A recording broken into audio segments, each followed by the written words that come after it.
Hey, what's up, lightboltjoe here. Today we are going to discuss season 2 of Hulu's original show, Love, Victor. I'm wearing my Love, Simon shirt. I'm all about it. We're going to talk about it. Now, this came out Friday, June 11th. It is currently Sunday, June 13th that I'm recording this, and I've seen this season twice already. It's 10 episodes long, 30-something minutes long per episode. Damn, the drama, the sex, the scandal. Like, I don't smoke, but I need a cigarette after watching this show, especially the second time around. So, like, okay, we've discussed numerous times. I'm obsessed with Love, Simon. I saw it like 7 times in the movie theaters. Like, it's one of my favorite movies, and it's one of my favorite movie experiences. I have not gone back to the movie theaters since Onward, which was in March 2020, and then the world shut down, and I haven't gone back to the theater since. I'm totally fine with, video on demand. Just go straight to HBO Max to watch, most of the new releases. Awesome, convenient. So, when they announced Love, Victor was coming about as a spin-off series taking place within the Creekwood High School, and like Simon would be a mentor to this kid Victor, I was like, okay. And then the first time I watched Love, Victor, I didn't like it. I didn't like it at all. I had such high expectations because there was such perfect character development in the movie, and then the first season was like blah, and I was like, I'm disappointed. So I watched the first season again to get prepared for the second season, and I get it. I get it because the movie is an hour 40-something, hour 50-something long, right? But it takes place over many, many months. Like a full school year, right? We end at graduation, basically. Well, 17 days before graduation. But like, so there's a lot of time passing for character development, stuff like that. The TV show, it's only been a couple months. So like, you can't have that much character development within a couple months, as opposed to a movie where you have a lot of time has passed, a longer time has passed for characters to develop more, things like that. So that's why I didn't like the first season the first time I saw it, because I didn't understand why the character development was so slow. In this second season, it starts out literally where the first ends. It starts out with Victor telling his parents and Isabella, Isabella's his mom, and Pilar that he's gay, and then we have months of story, as in finishing out the summer, the very beginning of school. I think that's it. We don't even get to Halloween. Like, yeah, the kids are like wearing jackets and stuff, but like, that's really it. Armando literally says a few months ago, if you told me, my wife would be helping our son get back together with a boy, I would have thought you were lying. And that's important to note time-wise, because a few months ago is when Victor told them that he was gay. And then here we are right at the beginning, fall-ish of school with stuff with Victor and Benji. So Victor and Benji's romance, there's highs and lows, there's hot makeout sessions, there's actual sex scenes. Now, it's, of course, strange because these are actors in their 20s playing 16-year-olds having sex. But, like, as Victor points out, it's important for representation because there was not representation when he was a kid growing up trying to figure out what to do because he has no idea how to have gay sex. And here we are with a show that is representing, straight people for that matter, but also representing the gay LGBTQ plus community as well.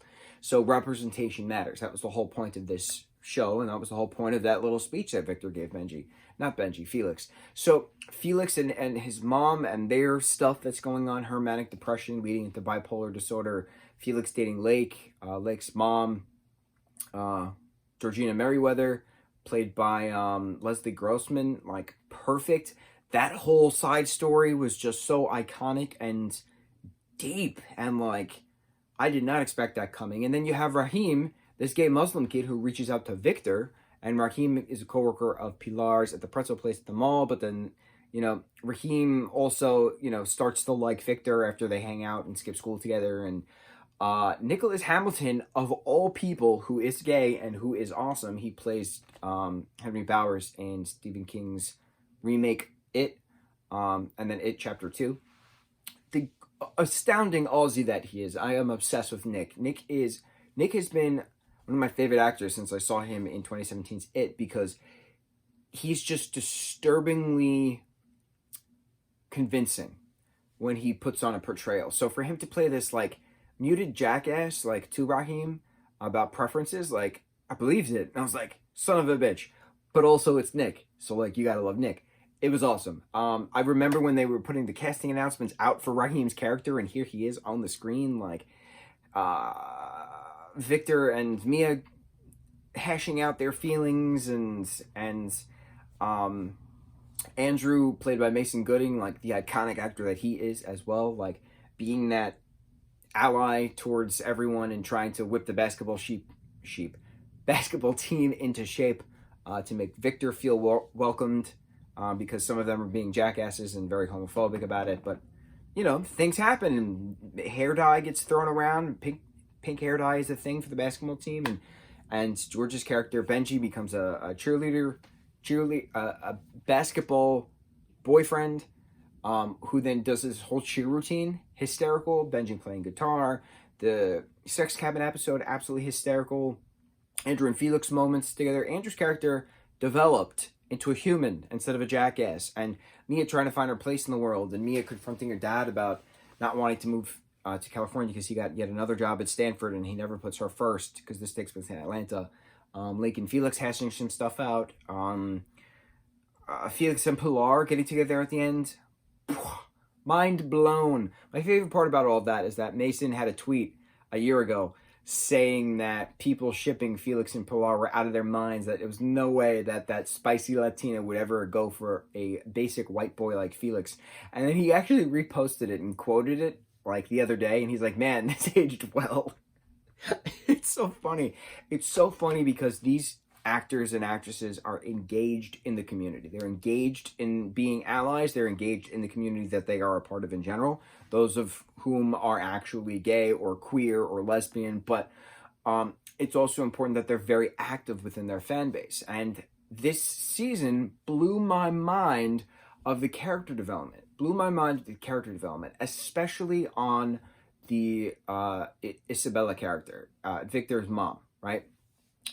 She is just a homophobic bitch throughout the first half of the season. And then she walks in on Benji and Victor having sex, and then everybody's screaming at each other because it's awkward and, you know, it's disgusting for everyone.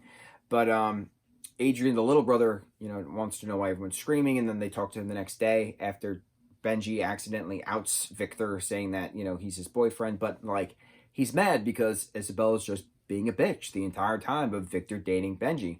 So like having to sit Adrian down and ask him if he knows what it means to be gay, and he's like, oh yeah, like my friend's two moms. And then Armando's like, yeah, just like that. So then Adrian asks Victor the question, if you're gay, why is Mia your girlfriend? Victor says that's a good question. And then Armando's explaining something like, sometimes you don't know what you like until you try it. Remember when you thought you liked blueberry pancakes and then you tried your mom's French toast? And then Adrian's like, oh, okay, well, I'm glad you found your French toast. And then leaves the room. That was it. That was the end of the conversation. In a matter of a split second, Adrian compared Benji of Victor's Benji, to him eating French toast.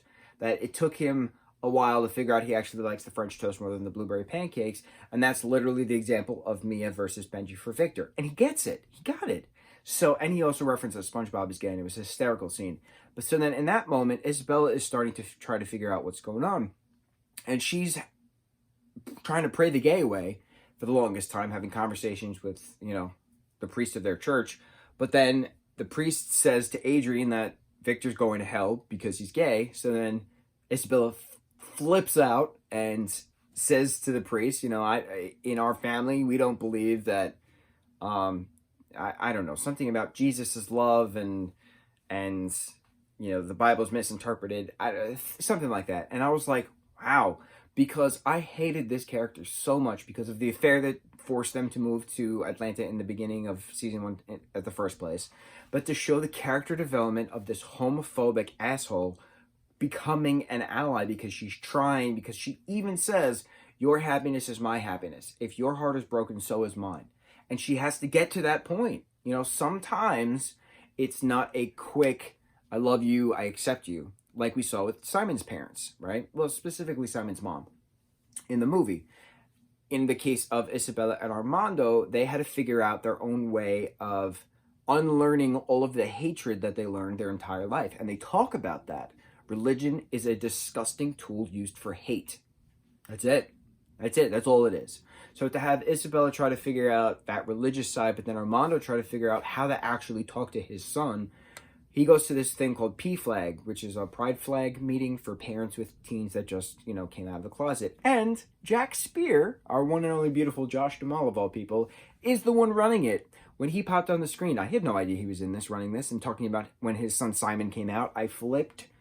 Shit, my jaw dropped. My jaw dropped when Josh appeared on the screen. My jaw dropped when Nick Hamilton appeared on the screen as the character of Charlie. And my jaw dropped at the very end when Simon Spear, a.k.a. Nick Robinson, came on the screen to physically talk on a phone opposite Victor, who's trying to figure out if he's going to go back to Benji or start dating Raheem. And we're not going to know that till season 3, whenever that comes out.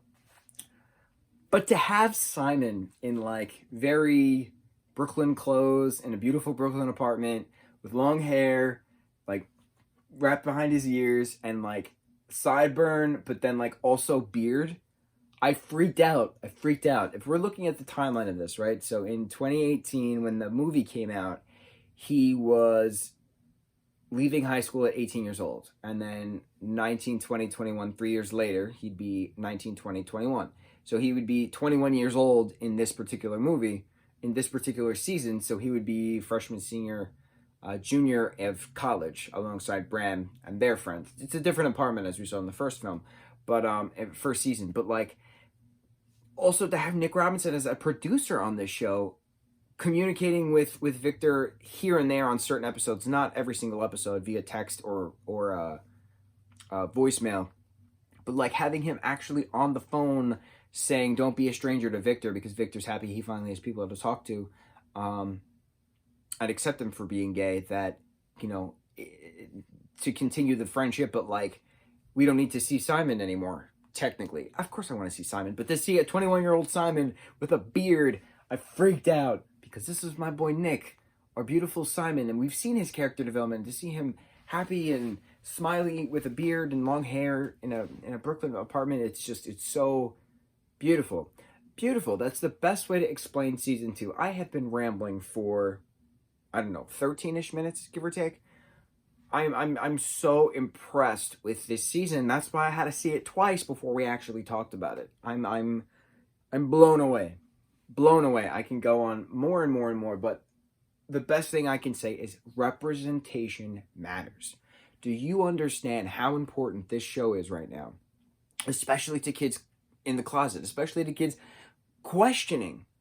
It's so important that we have two guys kissing on a screen. It's so important that we have a sex scene of two guys in a show that's about teenagers trying to figure out their sexual orientation. A lot of this reminded me of Riverdale a lot of the times because of that drama, because of those same-sex relationships we have about those teenagers at Riverdale High, screwing in underground bunkers or going into people's bedrooms and things like that, but trying to figure out their sexuality, their likes and dislikes. It had a lot of Riverdale feel to it. Not so much the serial killer or random, warlocks in the woods kind of thing, but that kind of sexual exploration as any good teenage drama show has, as we've seen countless times. But representation matters. This show is peak representation matters, and I am so honored and privileged that I got to see it on its debut weekend twice, in between not sleeping and work.